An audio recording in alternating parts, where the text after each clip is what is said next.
Knows Death, starring Nicole and Jemmy and Maria Q. Kane.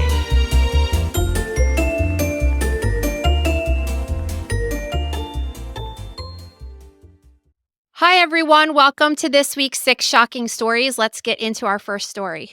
Okay, so the 7-year-old boy started having abdominal pain. He was having constipation and he was puking for about 4 days. I feel like that's kind of a long time to be having symptoms like that. But anyway, after a couple days, his doctor gave him some constipation meds, but the pain kept getting worse. So finally, his parents took him to the emergency room. Yeah, I think this story is a little bit irresponsible. I don't know where this person was treated, but especially for a child that has constipation and is just not pooping and also is vomiting, that's a clear tell sign that something is terribly wrong. And I don't know what doctor would ever give constipation medicine in that situation. Um, but what happened was they did imaging and stuff, and they discovered that he had something stuck inside of his bowels. And they said that they monitored him even longer to see. I absolutely don't know why, but whatever the case is, they finally decided to open him up to look inside to see what was in his intestines. And they found that there was this really hard kind of mass. Definitely, it was some kind of foreign body within his intestines. And Maria, you want to tell them what it was? A doll head.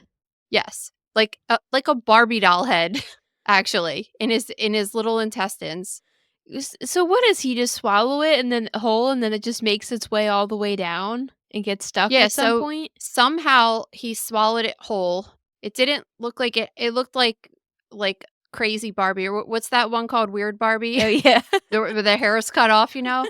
Um, so yeah, but this is the telltale sign for any parent that's listening or physicians, anything like this. And it's especially, you could even say it about animals too, right? Or just like a younger person or even a person that just can't communicate properly what happened. Anytime things aren't coming out of the butt and they're coming out of the mouth, it means that something's stuck. So every time this boy was eating, it would come right back up because it had nowhere to go. And he wasn't pooping because it wasn't getting past the Barbie doll head. So once he was done his final meals, before he got that thing stuck, that's why nothing's coming out. So it's not really that he's constipated. It's just that there's no more poop left because it's all not going through his GI tract. I mean, so this could have been really bad, right? Yeah. Oh, yeah. This could have been really bad. And when you look at the photos, so what was this one called in the gross room? This one's called head stuck. Okay, so it's called head stuck. So when you look at the photos in the gross room, the small intestine is the lining of it looks so thinned out and stretched out over this Barbie doll head that you could actually see the Barbie doll head kind of through the bowel. It's crazy. So think about that like it's so see-through and so thin that if that ruptured, I mean, he could have died from that. That's why it's just weird to me to think that any single doctor would have heard a child was vomiting for days and wasn't pooping and didn't think this was an emergency situation at first. Yeah, that is really weird. But luckily he survived in this case, so. Yeah, that's good. And don't forget, guys, now that we have our newsletter that comes out every week, you can sign up. I link it in the description of every episode. We're going to link every story we talk about so you guys could easily find them in the grocery room. Yeah, because the stories are outrageous, but then you have to see the pictures too to get the full picture of really how outrageous it is. Well, especially some pictures coming up later in the episode. Those Oh my God. absolutely have to see. All right, this next story is called Big Dead. So this 42-year-old woman was found dead at the bottom of her staircase. It appeared to be an accident, but of course you have to look into it. I mean, this immediately just reminded me of the infamous true crime case, The Staircase, and how they couldn't determine how the woman, Kathleen Peterson, had really died. They were like, did she fall? Did somebody push her? There was even this theory floating around that an owl grabbed her head and ripped these giant that wounds. was the most outrageous one of There's them a bunch all. of owl theorists out there, but I don't think anybody could have thought of this one. We actually didn't we do like a 2-part death dissection on that case? Yeah, we did. And went through every plausible scenario. I don't even remember it because I didn't watch the documentary like you did, and we wrote about that like a year or two ago. But I remember that I went through every single one and was like, this is why it couldn't have happened. This is what probably happened and things like that. Oh yeah. So What No, so for this case, they have to look into what happened and what did they see at her autopsy? So they do the autopsy, and the first thing that anybody assumes is like, okay, a woman's found dead at the bottom of the steps, so that's what we're kind of thinking happened here, right? The story makes sense, everything, and she does have a gash on her head. She has like a laceration on her head with some bruising, and they open her up, and she has a mild a brain bleed, but it kind of wasn't enough that it would have killed her, probably. So they're just kind of looking around like, okay. So on the external exam, when they were looking at her, they noticed that she had these pinpoint petechial hemorrhages inside of her eyes, which are very specific to asphyxial death. So if you get choked or smothered or something like that, and but you don't have to see them in those deaths, but they're unusual. And you might have had them sometimes, especially if you've ever thrown up or vomited. You get those little red dots on your face, like broken blood vessel things. Yeah. So there are petechial hemorrhages, and they happen because it's really when somebody is having a hard time breathing, but they're still trying to make breaths, and the pressure that goes on causes the little tiny capillaries at the end of the veins to kind of break open and like break a blood vessel, basically. But you probably wouldn't see something like that if she just fell and hit her head. So it just alarmed the person that was doing the autopsy. And so they're doing the autopsy, they take out all her organ stuff, and they open up her throat, which is her larynx, right? And that's kind of your Adam's apple area, your voice box, all of that. And they open it up and they were shocked what they found lodged inside of there because there shouldn't be anything in there. What did they find in there? A giant wad of gum. Yeah, a giant wad of chewing gum. So they determined that her cause of death, her manner of death was accidental, but her cause of death was from asphyxia, not from the fall. And they think that what happened was she was walking down the steps and she fell, and so the fall made her knock over, but she was grasping for breath, and that the chewing gum got lodged in her throat like as she fell. Oh my god. Like, talk about a freak accident. And how often are you just, like, walking around just chewing gum like that? I mean, All the our time. family our whole family is super into chewing gum all the time, and I certainly will just keep layering it together. And now I'm like, how dangerous is this? You know what? I just was thinking about a post. I don't remember what it is that I wrote in the gross room fairly recently as well, with a similar situation that there was a car accident. And when they did the autopsy, the person had a giant wad of gum lodged in their throat as well. And they were wondering if there's all these different scenarios, like, was he choking on the gum and then he crashed the car? Did he crash the car and it got stuck while he crashed? Like, what caused the thing to cause the crash? You know what I mean? So I don't remember what that one was called, but it happens. You hear about it sometimes. Yeah, it's just really disturbing. I mean, we were talking about this all the time, like how at the Mutter Museum they used to have a drawer full of stuff, like especially women and me in particular. I was putting my embroidery needles in my mouth a lot while I was re-looping, and then was like, "This is really dangerous." I had to stop doing it. I So was just doing it this weekend. I was hanging up basket like hooks out on my porch so I could do the hanging baskets. And I'm standing on the ladder, and it's like I have a drill in one hand and my hand's holding the ladder in the other hand, and I have a screw in my mouth, and the whole time I just kept thinking like, "Oh my god, I'm going to fall off this ladder and like this screw is going to go down my throat right now." yeah, and you can't end up being one of our own stories. I know. It is my biggest fear to be embarrassed by something like that. Yeah. All right. So let's get on to this next one. Years ago, this 35-year-old woman from Kansas was at her boyfriend's house and went into the bathroom. He noticed that she was in there for a little while, but eventually she came out, so he didn't think too much in it. And then over time, he noticed every time the girlfriend went in the bathroom, she would stay in there a little longer each time. Eventually, she got to the point where she wouldn't leave the bathroom at all, but more specifically, the toilet. Yeah, so it's this is such a crazy story. So, I guess that she had this history of sexual abuse as a child, and she Yeah. felt that that was, like, her safe space, so Hmm. she wanted to stay in there all the time, and he thought, I mean, at first, he said he thought it was a little unusual, but she always felt more comfortable to be in there, and then he just said over the months and years, it became normal to him too that she wanted to be in there all the time. Yeah, and they said basically like life resumed as normal. Like he would go in there and they would have their normal conversations. He would bring her food in there. She at some point was bathing and changing her clothes, but I think that just seemed to stop as well.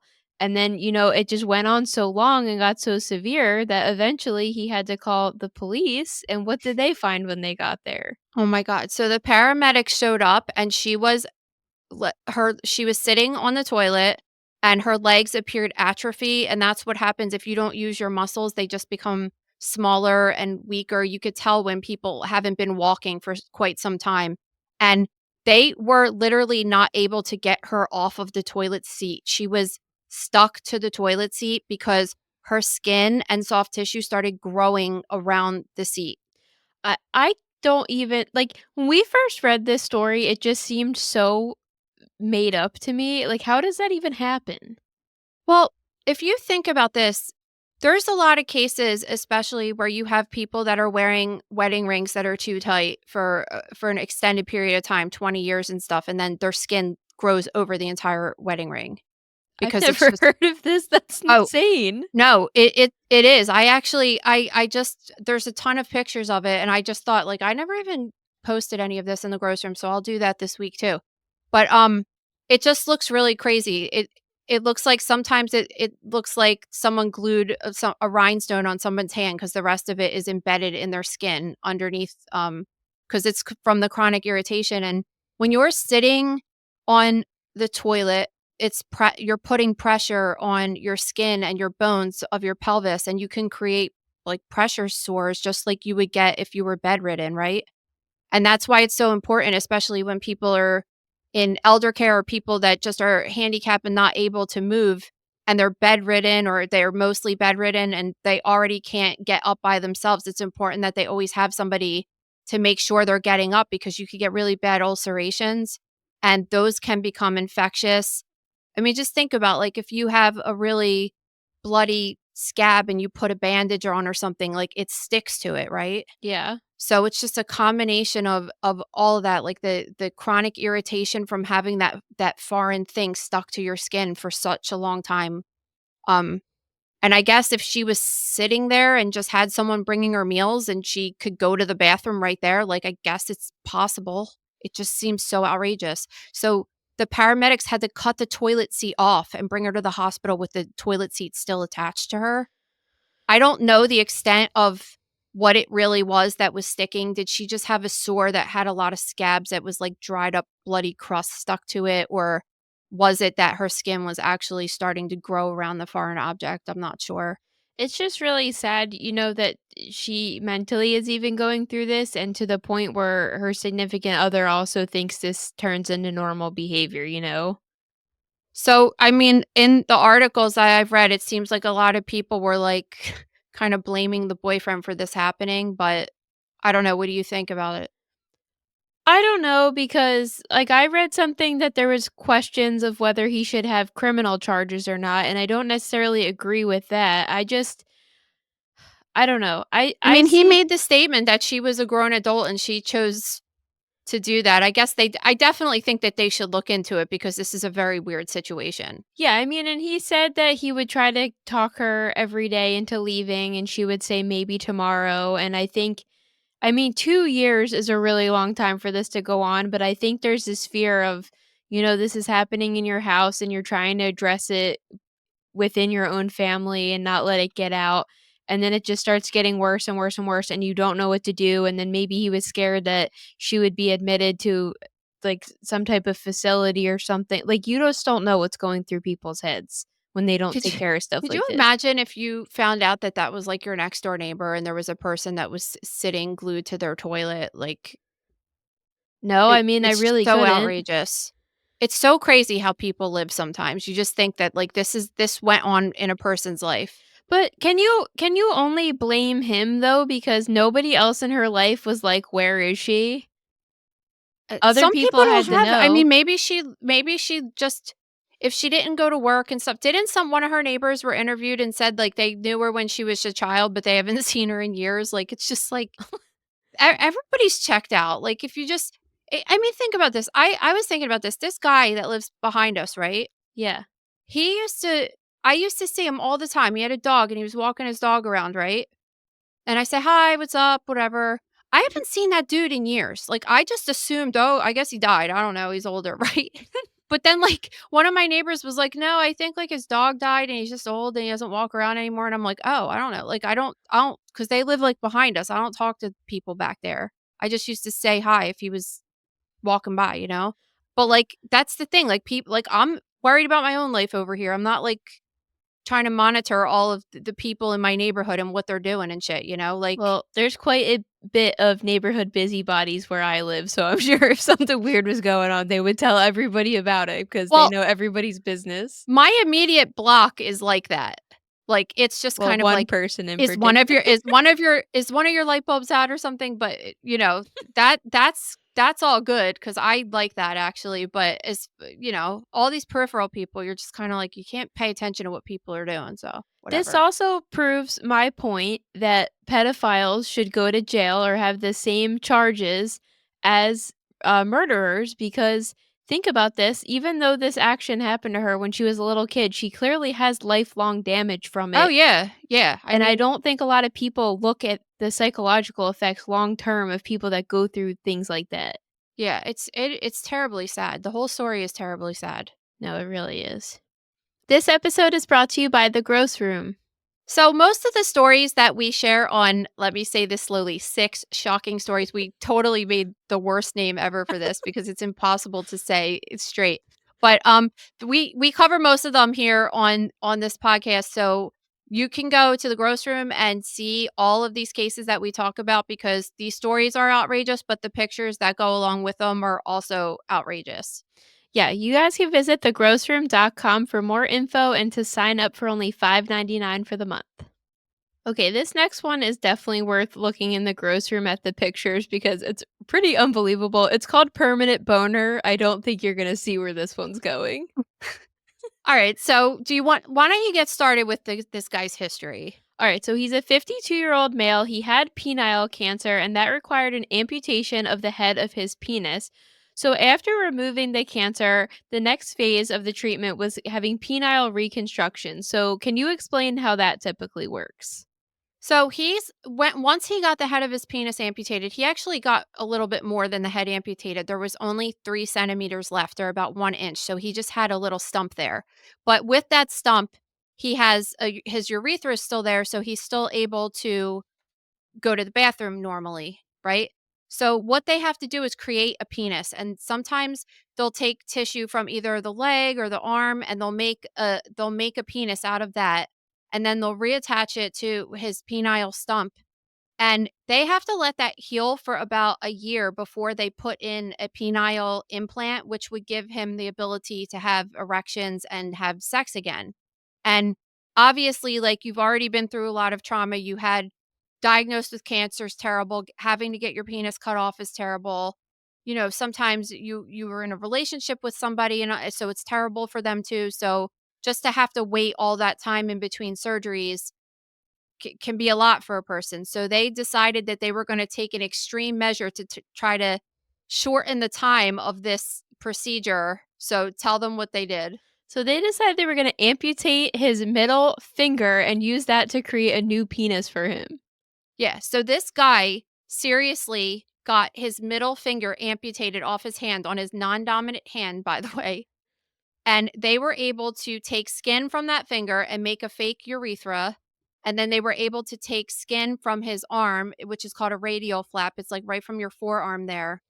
So they took the bone from his finger, the fake urethra they made with the skin, and then they wrapped it up with the skin from his forearm and created a penis.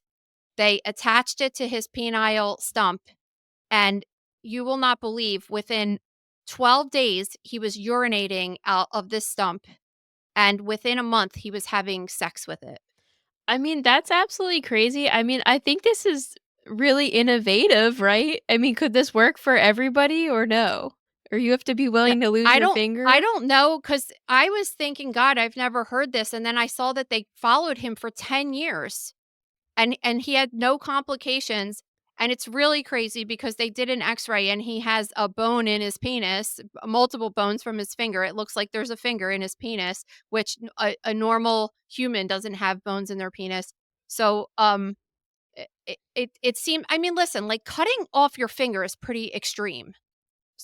Yeah, You know what I mean? but So, I'm just saying, it's like, maybe it's just frowned upon like that. I don't know that, you know what I mean? Like, that would be a hard decision for someone to make, especially because, I mean, in theory, he's got this stump of a penis, so he may have some sensation to it, but I don't even think so because of having the surgery from the cancer and everything. Like, that whole entire thing is more than likely done for his partner, just to be able to physically have sex, because he's not getting anything out of that as far as that stimulation's concerned. I mean, I guess you could do, like, anal stimulation at the same time and everything, but, like, it's just not the same for him as it was, is what I'm trying to say. so I have a question for you. So how are they determining the middle finger is the best one to go? Is that Well, it's the theoretically biggest one. well, that's what I was gonna ask. Is it like a length thing, or is it theoretically just the best finger to lose if you were gonna choose because it's the least I debilitating? I think it probably is, because when you look at his hand after the surgery, you're kinda like, it's almost like you gotta do a double take and be like, "Wait, is there one missing? Let me count all these." It's just, like, not as obvious, and it probably, when you wanna grip things and stuff, you would need, like, your pinky and your thumb. Like, it's probably, like, the least noticed one. And bonus, it's the longest, so, like, why not get a long one if you're gonna get a new one, right? Can I also say, side note, the word flap is so disgusting. Yeah, it really is disgusting, but this thing is just, it's really, I think it's kinda cool. The only thing is that that now that he has a bone in his penis, he has a permanent boner, like, it's Yeah. that's why I made the title that, like, and that could be uncomfortable because that would look big under his pants and things like that. Like, that's just something to consider, but it looks great. They show the pictures of what it looks like after it's healed, and a lot of it, cuz he already had with the stump and he was able to urinate like that. It's just more like how a woman would urinate. Yeah. And it's a lot of this is just for self-esteem purposes, because that's like a lot for a guy to lose his penis. Sometimes it's everything to them. I mean, medically, I think it's a really cool achievement that the doctors were able to do that, It but it is. is an unusual story for sure. Yeah.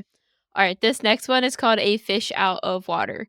So a middle Another outrageous story. this one's so nuts. When I read this to Ricky last night, he said, "Never going fishing again." So I guess you guys can see if you're gonna make that choice too.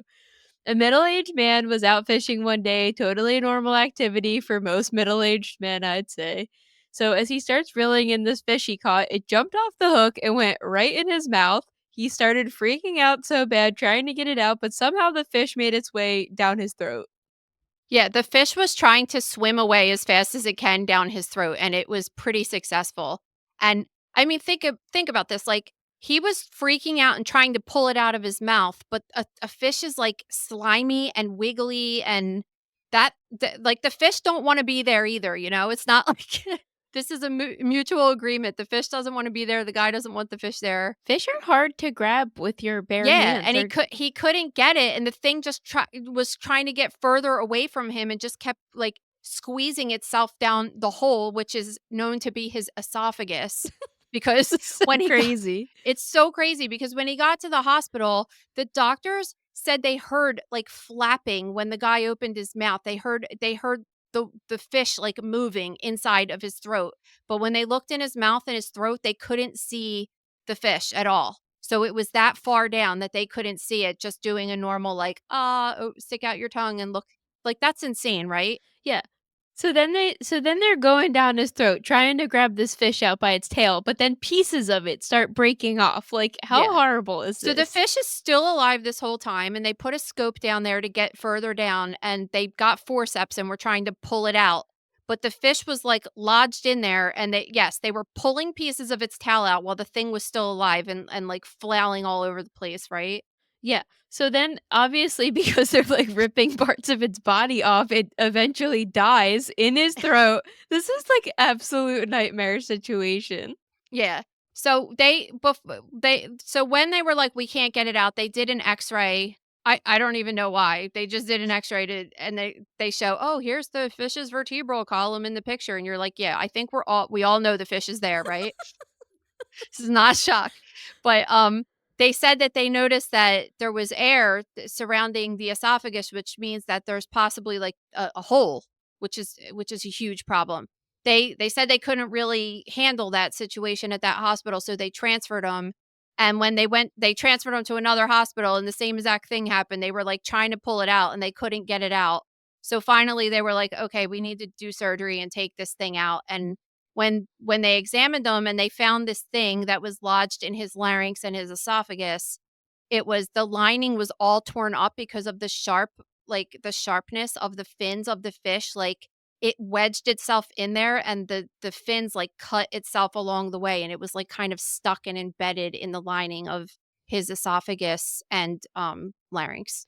Yeah, and this thing wasn't like a small little minnow or anything. It was 11 centimeters long, climbing perch. It Yes. was, relatively, it's a smaller fish, obviously, when larger ones Wait, exist, but that's like 4 inches. That's a huge fish. it, I yeah, mean, for to for think this about it being situation, it's yeah. a huge And fish. he's probably just, like, pissed off too because, like, a fisherman that catches an 11 centimeter fish is kind of like that's one they would just throw back in, right? Like, it's not anything you could do anything with, right? It's so nuts. The whole story's so nuts. So, they show a picture of what this fish looked like when they took it out, and you're looking at it like, "What the hell did these doctors do?" They almost stripped all of the meat off of the bone of this fish trying to get it out. They show it in comparison to an intact fish that, like, what it they just were like, "Oh, this is what this fish normally looks like."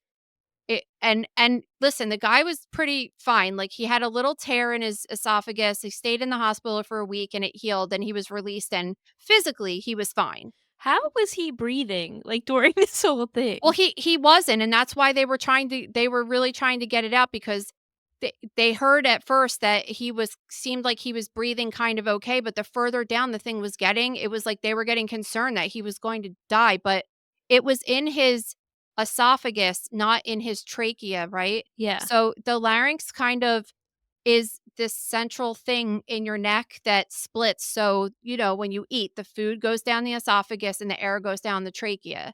So it was stuck up in there, but it was mostly going into the esophagus because if it was going the other way, he would have been dead. Yeah. But luckily it went into his food pipe instead, but it Wow. got stuck because it was too big. It was too big to fit through. You know what I mean? Even though kids could swallow Barbie doll heads apparently whole. I don't know. This guy, How did he even swallow the doll head whole? I I, cannot understand this. Was it it was a Barbie doll head? Like, it wasn't a Polly Pocket that was, like, a small head or something? To me, no, because I could see it inside the intestines, and I know what size the intestines are in a child of that age. It's a Barbie head. I don't know if it's exactly Barbie brand, but it's a head of a doll like a Barbie. Children aren't even supposed to eat whole grapes. Like, how are they getting down whole doll heads? I It don't know. I would you even be mad at your kid? I'd be like, "Yo, I'm kind of impressed that you did that." I I mean, don't when a kid's 7's kind of old to do that. Oh my god, can you Like 4, imagine you're like, "Okay, 7, can you imagine the doll hair feeling in your throat? no." That Oh my god, that whole thing sounds horrible to me. I mean, this fishing story is pure freak accident. Oh my god. I wonder if he goes fishing anymore after this. Dude, that would just be like there was a time period of probably I would say at least an hour, if not more, that this thing was which this is a whole other side note, like, how does an animal that has gills live for so long? If you took a goldfish out of the tank, that thing would die pretty fast. I don't know, do you think the The moisture in fluid his body was, I like, don't helping? I don't know. It's so weird. Well, do you know the story of Pop, your grandfather Pop, not your dad Pop? When he was fishing once on a boat, a bluefish, he caught a bluefish and it got off the hook and it, like, took a chunk out of his leg. Oh, yeah, I did remember that. But that makes sense because it's, like, a bigger fish, Not the right? Like, bluefish that you said fell out of the sky onto a car. that That happened. I That's was not like, even "What are you talking about?" that really happened. I'm not Alright, making that up. alright, well, let's get on to Someone was driving and a bluefish fell in the car. I don't where did it come from? it probably came from, like, a bird of prey that was carrying it out of the water or something. I don't know. Alright, let's get into our last shocking story of the week. In Wales in 2015, this older woman died of brain cancer. So she was known around town as kind of this oddball, and most people thought that she was a liar or just made up stories. I mean, I think we all know older women that just, kind of sit there and just totally make shit up, and you're like, all right, Granny. Like, so one really weird thing to note was she was always talking about this medical skeleton that she had wrapped in plastic, stored under the potting table in the community garden. So that doesn't seem weird at all, This right? this is what I'm saying, like, when I was reading this, I'm just like, how does everybody around you like, maybe I shouldn't even say this out loud because 'cause I'm literally sitting right next to a medical skeleton about 2 feet away from me at your desk right now. But like, it's not hidden in bags, like, underneath of a table at a community garden. It just makes sense for my purposes to be here. Like, why is everybody just like, "Oh, yeah, she just carries around a medical skeleton, like, and we just store it in this garden." Well, they already thought she was like this kooky old lady, and they apparently like the friends were making jokes with her about it, and then she was like, "You never know, it could be a real person," and they were just like, "Okay, blah blah blah." So about a month after she died, one of her neighbors thought it would be funny to play a prank on one of the other neighbors and put the skeleton on their porch. So two of so two of the neighbors go and get the skeleton and start cutting through what is 41 layers of plastic bags. And as they're cutting through it, this thick liquid starts seeping out, and they realize, oh shit, this is a real person. It's so gross. It probably smelled so That's what I gnarly. was thinking. So disgusting. And how long did they figure out, like, how long that body was wrapped up like that? I mean, approximately 20 years. So they were Oh my saying so they were saying that because of the obviously they had to call the cops and everything. And then when the cops got there, they were saying the way it was wrapped in the bags like kind of like mummified the body and made it decompose really weird. So they weren't exactly able to figure out when this person had died, but they could tell they died from blunt force trauma, which later came out to be from an ornamental frog, which I don't know if you that's that's that's amazing because one of my best friend's moms, like, collects those frogs, right? It's like okay, it's a thing with older people, okay? Because when we were in Dusha and we went to that yard sale at that house, is that what it was? Like, or it was an estate sale? estate sale. When we went there, did you notice that there was a whole entire room with, like, little figurines of frogs? Like, thousands of No, them? I see them a lot at estate sales. I think they were a really big thing in, like, the '70s or early '80s. Yeah, so our friend's mom is obsessed with them like that, and I took a video and sent them, and then we just saw them at a house yesterday too, right? Like Oh, yeah, I did just point one out to you yesterday. Um, and that was before we knew we were gonna talk about this like, story. what is it with that? Like, I don't know, but it's so weird. apparently this lady killed her husband with this ornamental frog, and they think he died around 1997 because that's, like, the last time anyone saw him, and when people had asked her where he was, she said he left her for another woman. Yeah, which is kind of amazing that you could just say, like, oh, people in the neighborhood be like, "Where's Gabe been? I haven't seen him." "Oh, he left me for another woman." Meanwhile, he's, like, in my basement for years, like, just nobody asked any He questions. wasn't It's even so in her basement, though, he was he literally, was in like, the outside garden. in the garden. Wait, it gets worse. This is not it. She had she had an even darker past than we know about. So, the 2 of them had 5 children together that they abandoned in the late '60s and then assumed new identities. So, this all went down in Australia, and then 15 years later, they reunited with the kids, and the kids were trying to give it a shot, but were obviously like, "I don't think I could forgive you for this." Because the kids were between, I think, 2 years old and 11 years old when they abandoned them. So, like, So old who did enough they to leave them remember. with? They, like, left them at a adoption or a nursery or something. They were like, "See ya." So, yeah. This lady, like, listen, when you see a picture of this lady, you would believe it. She just looks like she's a little rough around the edges. Yeah, so after that, they then left and then went to Wales, and the kids have said she is a total conniving bitch, and they could totally see that she killed their dad, and he was just so in love with her that he went along with anything she said. I'm impressed that she was able to kill him with the frog. Yeah, I mean, me too. Apparently, when they started looking into this murder, I mean, she obviously was dead after they figured all of this out, but she apparently had admitted to killing him when it happened to her friend, and her friend just didn't believe her.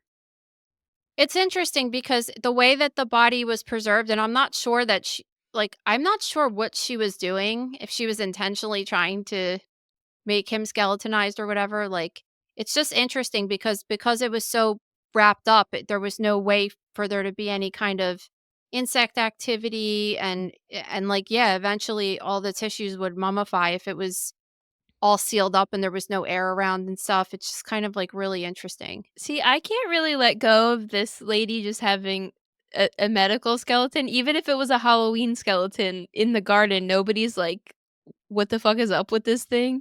They're just like, "Oh, that's so and so. And, That's like just her and skeleton." yeah, that's what's weird, like, why would she have that, and why would it be there? It's just so bizarre. It was so weird, but I don't know. This story was truly weird. You have a shocking story, don't you? You said something happened to you on Friday. Oh my god. Yeah, this is so great. So something happened to me, and I said to Maria, she said, "What happened?" And I said, "Oh, I'll have to wait to tell you on the show because it's good." So Gabe and I went to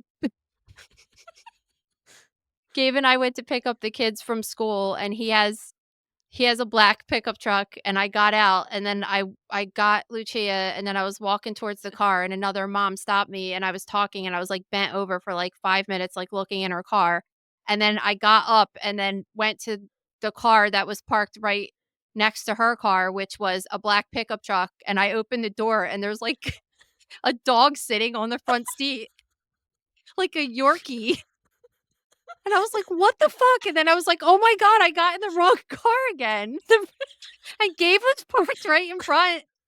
He was just looking at me like, "What the fuck are you doing right now?" I was like, "It's the same again, same exact truck. Th This is not my fault. This is It is your all your fault. fault." Listen, I have never gotten in the wrong whenever we car. go, like, we're going to some firefighter award ceremony thing in a couple weeks, right? And every time we go to things like that, we pull up and there's like 25 black pickup trucks in the parking lot, right? Everybody has the same exact car. You didn't notice before you opened the door that there is a dog No, it's the and not same. your husband? No, because it was tinted out and his windows are black too, and it was the same exact brand and color of my husband's truck. Was the driver He's in trying the to tell me seat? it's not the same. No. But then I was like, "Oh my god, what if the dog jumped out?" Oh my god, it was so good, and he's, like, staring at me in the rearview mirror the whole time, like, not even trying to stop me. And then he keeps trying to tell me, like, so of course that car goes to our school, so now every single day he's like, "Oh, you don't wanna get in that car?" Like, whatever. the person didn't see you open their car door, like, nothing I don't know. nothing happened? I just, like, played it cool. I was just like, "Oh, wrong car." I would peed my Thank pants if like, that happened seriously, again. thank God the dog was there because I don't know that right away I would have noticed. I mean, I feel like it's, like, a newer model of his car, so I opened it and I was like, "Wait, why does this look so luxurious? Why is there a dog here?" The first sign wasn't, "Why is there a dog?" It was, "Why is the interior why is I the was like interior nicer?" Yeah. I was like, "Ooh, this is nice." This only only hap this only happens to you. Alright, well, So if you guys have a shocking story if you guys have a shocking story, stop, you're gonna mess up my mascara. please submit to stories@mothernostep.com. Get your shit together, dude. It's Oh my my God. If you have a shocking story, please submit to stories@mothernostep.com. We would love to read your submissions on air. Oh my god. If you got in the wrong car, please. 2 times. twice in 1 year. Oh my god, stop, you're making me cry. If you got in the wrong car twice in 1 year, please submit your story. My makeup's messed up. Oh my god. Alright, see you. Also, if you guys have any if you guys could so some of these stories that we shared today, like the woman on the toilet seat was one that I came across that I thought would be really interesting, but, sometimes people send us stories too. I think one of the other stories someone sent to us, so we appreciate if you just recall any stories that you heard of, like, years ago that you think that everybody would be really interested in hearing, please share it with us. Please share. We'll see you guys later in the week for Pathology in the News. See ya. Have a good night. Thank you for listening to Mother Knows Death. As a reminder, my training is as a pathologist assistant. I have a master's level education and specialize in anatomy and pathology education. I am not a doctor and I have not diagnosed or treated anyone, dead or alive, without the assistance of a licensed medical doctor. This show, my website, and social media accounts are designed to educate and inform people based on my experience working in pathology so they can make healthier decisions regarding their life and well-being. Always remember that science is changing every day, and the opinions expressed in this episode are based on my knowledge of those subjects at the time of publication. If you are having a medical problem, have a medical question, or are having a medical emergency, please contact your physician or visit an urgent care center, emergency room, or hospital. Please rate, review, and subscribe to Mother Knows Death on Apple, Spotify, YouTube, or anywhere you get podcasts. Thanks.